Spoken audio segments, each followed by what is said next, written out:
بسم اللہ الرحمن الرحیم۔ معزز ناظرین، جیسا کہ آپ جانتے ہیں کہ حضور علیہ الصلاۃ والسلام نے اپنی دعوت کا آغاز خطہ عرب میں مکہ مکرمہ سے کیا۔ اس وقت مکہ مکرمہ میں قبیلہ قریش کے لوگوں کی غلبہ اور ان کی اکثریت تھی وہ حضور علیہ الصلاۃ والسلام کے خلاف ہو۔ اس ابتدائی زمانے میں جن لوگوں نے آپ کے خلاف کارروائیاں کیں، جن لوگوں نے آپ کے خلاف مخالفانہ کارروائیاں کیں اور سازشیں کیں، ان میں ایک سازش یہ تھی کہ ایک مرتبہ کچھ لوگ ولید بن مغیرہ کے پاس اکٹھے ہوئے اور کہا کہ ہم یہ چاہتے ہیں کہ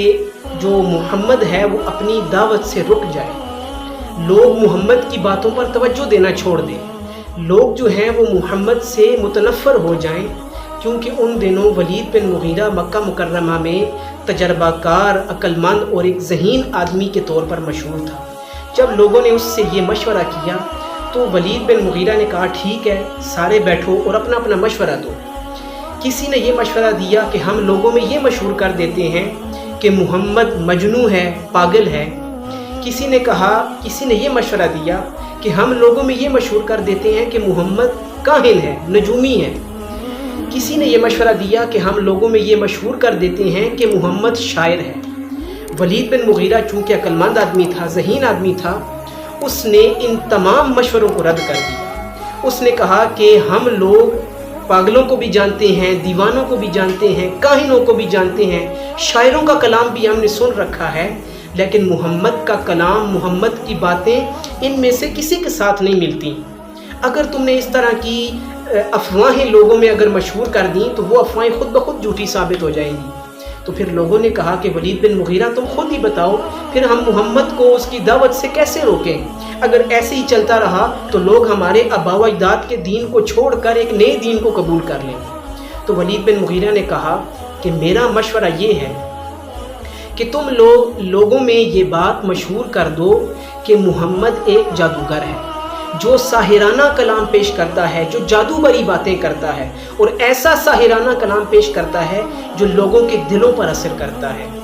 اور خاندان کو بگاڑ رہا ہے، خاندانوں کو تباہ کر رہا ہے، ایک رشتہ دار کو دوسرے رشتہ دار سے جدا کر رہا ہے، رشتوں کو کاٹ رہا ہے۔ تم لوگوں میں یہ بات مشہور کر۔ چنانچہ اس بات پر، اس مشورے پر سب کا اتفاق ہو گیا۔ تمام لوگ اپنے گھروں کو واپس چلے گئے۔ کچھ عرصے کے بعد جب حج کا موقع آیا، حج کا موسم آیا اور خطہ عرب کے دور دراز علاقوں سے جب لوگ حج کرنے کے لیے مکہ مکرمہ پہنچے، زیارت کعبہ کرنے کے لیے جب وہ مکہ مکرمہ پہنچے، تو یہ تمام لوگ اپنے اس مشورے کے مطابق، اپنے اس فیصلے کے مطابق مکہ مکرمہ کے مختلف راستوں پر بیٹھ گئے، اپنے اپنے مورچے سنبھال لیے۔ جو بھی آدمی ان کے پاس سے گزرتا اسے وہ کہتے سنو، محمد سے بچ کر رہنا، وہ بڑا جادوگر آدمی ہے، وہ ایک نیا دین لے کر آیا ہے، وہ عجیب و غریب باتیں کرتا ہے، وہ جادو بری باتیں کرتا ہے، اس سے بچ کر رہنا، ورنہ رشتے جو ہیں وہ کٹ جائیں گے، خاندان تباہ ہو جائیں گے، اور جو ہمارا حال ہو رہا ہے وہی تمہارا حال ہوگا، محمد سے بچ کر رہنا۔ چنانچہ وہ لوگ جو دور دراز سے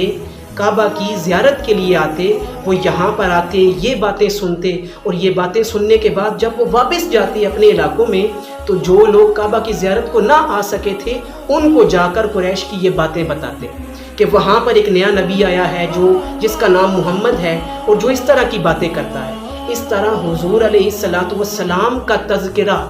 دور دراز علاقوں تک پھیل گیا، عرب کے مختلف علاقوں تک پھیل گیا، جیسے کہ سیرت ابن ہشام میں لکھا ہے کہ فانتشر ذکرہ فی بلاد العرب کلہا، کہ عرب کے تمام ملکوں میں، تمام علاقوں میں، تمام شہروں میں، تمام اطراف میں حضور علیہ الصلاۃ والسلام کا تذکرہ پھیل گیا۔ اب حضرات محترم، یہی وہ چیز ہے کہ جس کو قرآن مجید نے وَرَفَعْنَا لَكَ ذِكْرَكَ کے الفاظ سے تعبیر کیا ہے کہ یا رسول اللہ، ہم نے آپ کا ذکر آپ کی خاطر بلند کر دیا۔ کیسے بلند کیا؟ ایسے بلند کیا کہ وہ لوگ جو اپنی دانست میں تو یہ کر رہے تھے کہ لوگوں کو آپ سے دور کر رہے تھے، لوگوں کو آپ سے متنفر کر رہے تھے، آپ کے خلاف مخالفانہ کارروائیاں کر رہے تھے، افواہیں پھیلا رہے تھے، در حقیقت وہی لوگ آپ علیہ الصلاۃ والسلام کے ذکر کو پھیلانے کا باعث بن گئے، اور آپ کے ذکر کو رب کائنات نے آپ ہی کے دشمنوں کے ذریعے بلند کر دیا اور ہر جگہ پھیلا دیا۔ کیونکہ حضرات محترم، جب کوئی شخص حق کی دعوت کے لیے کھڑا ہوتا ہے، جب کوئی حق کا دائی بن کر کھڑا ہوتا ہے، تو وہ لوگ جن کے سیاسی مفادات اس کی دعوت سے ٹکرا رہے ہوتے ہیں، جن کے معاشرتی مفادات اس سے ٹکرا رہے ہوتے ہیں، جن کی لیڈرانہ جو مفادات ہیں، مصلحتیں ہیں، وہ اس سے ٹکرا رہی ہوتی ہیں، تو وہ شخص اس دائی کی بھی اور اس کی دعوت کے بھی مخالف بن جاتے ہیں، اور پھر وہ لوگوں میں افواہیں پھیلانا شروع کر دیتے ہیں، اس شخص کے خلاف، اس دائی کے خلاف مخالفانہ کارروائیاں کرنا شروع کر دیتے ہیں۔ جن لوگوں میں وہ یہ باتیں پھیلا رہے ہوتے ہیں، یہ افواہیں پھیلا رہے ہوتے ہیں، وہ بھی تو انسان ہیں، اور انسان ایک معقولیت پسند مخلوق ہے، انسان ایک وائز کریچر ہے، انسان لاجک لور کریچر ہے، یہ ہر بات کو اپنے ذہن، اپنی عقل کے مطابق پرکھتا ہے، جو بات اس کی عقل کے دائرہ کار میں آتی ہے یہ اسے قبول کر لیتا ہے، اور جو بات اس کی عقل کے دائرہ کار میں نہیں آتی یہ اسے ریجیکٹ کر دیتا ہے۔ چنانچہ اپنی طرف سے تو وہ لوگوں کے اندر اس حق کے دائی کے خلاف باتیں پھیلا رہے ہوتے ہیں، لوگوں کو اس سے دور کرنا چاہ رہے ہوتے ہیں، لیکن لوگ اس دائی کی باتوں کو بھی اور ان کے مخالفین کی باتوں کو بھی اپنے عقل کے میزان پر پرکھتے ہیں، اپنی عقل کی کسوٹی پر وہ پرکھتے ہیں، تاکہ وہ ساری معلومات حاصل کرنے کے بعد اس نتیجے پر پہنچ سکیں کہ کون سچ ہے، کون جھوٹا ہے۔ اور پھر حضرات محترم، ان تمام کارروائیوں کا نتیجہ یہ نکلتا ہے کہ جن لوگوں کے دل میں سچائی موجود ہوتی ہے وہ اس حق کے دائی کے ساتھ کھڑے ہو جاتے ہیں اور اس کے وفادار، اس کے دوست، اس کے ساتھی بن جاتے ہیں۔ لیکن یہاں پر حضرات محترم ہوتا کیا ہے کہ وہ لوگ اپنی طرف سے اس شخص کے خلاف الزامات کیوں لگا رہے ہوتے ہیں، افواہیں کیوں پھیلا رہے ہوتے ہیں؟ اس لیے کہ وہ لوگوں کو اس سے دور کر دیں، لیکن در حقیقت وہ اس کا تذکرہ دور دراز تک پھیلا رہے ہوتے ہیں، اس کی دعوت کو براڈ اسپیکٹ میں جو ہے مزید وسعت، مزید جو ہے اس کو وہ اشاعت کا باعث بن جاتے ہیں۔ تو دراصل وہ اس دائی کی دعوت کو وہاں تک پہنچا رہے ہوتے ہیں جہاں تک دائی شاید خود بھی نہ پہنچا سکے۔ حضرات محترم، ہمارے لیے اس میں سبق یہ ہے کہ ہمیں باطل کا ساتھ چھوڑ کر حق کے ساتھ کھڑا ہو جانا چاہیے اور حق کے رستے پر ہمیں ڈٹ جانا چاہیے، کیونکہ